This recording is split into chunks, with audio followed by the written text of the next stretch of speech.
I am a painter, and I've been teaching high school art for over 26 years, and then also painting nonstop.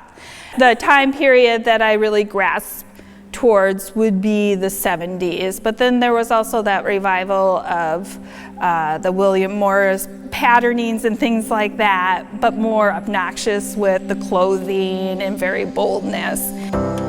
Like, I'm really into sculpture, but something about having shape on the wall, for some reason, that really excites me. You know, even with the title, A Quiet Saunter, there's a lot of contradictions within that. I mean, if you look at the work, you might think, well, this is so loud. What is she talking about? For me, there's so much happening, I think, in all of our lives.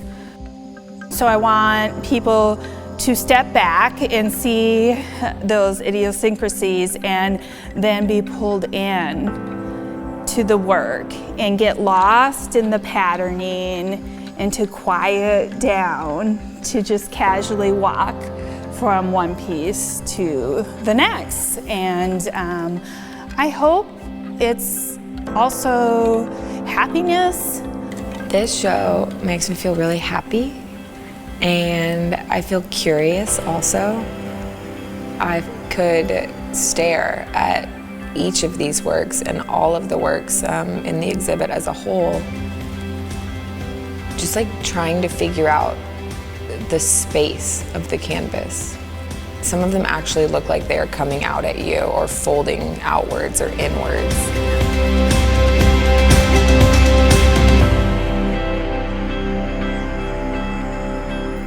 I live in Tremont, Illinois, and it's a rural community, and I'm surrounded by flat land. Where you have the water here, I have agriculture. Right. So the sky is just always present in my life.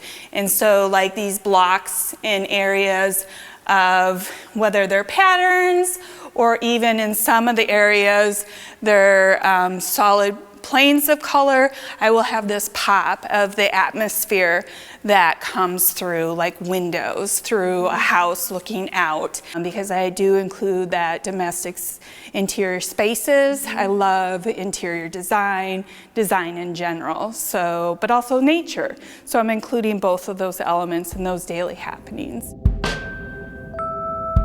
And she's really meticulous with her line work and her patterns.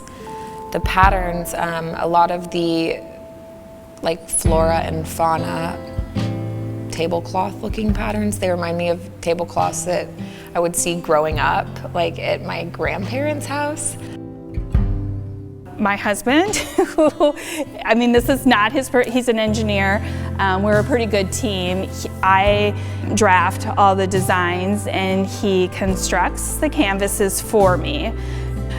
We work pretty well together, and it's nice because he lives in my house, so I can be like, come on, let's get going. We got this deadline. I always feel like I have to stretch myself as an artist and keep engaged and meet other people that have some similar passions. So I've been doing now artist residencies, and that's a way for me to kind of soften that restlessness that I have. I also take trips to Europe. I host different trips with my students, so we're also going to Europe this summer. I mentioned I've been teaching for over 26 years in Tremont, and it's a small school, 2,100 people in the town, and they really emphasize the educator as a practitioner.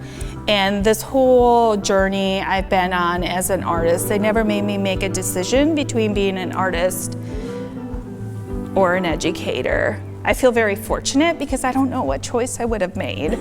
I actually love exhibiting in art centers. I think it's that educator in me. It's a community of where all the arts and musicians and even like the residencies that I've been applying to, I look for diversity of the artists and who's coming together to feed off of each other.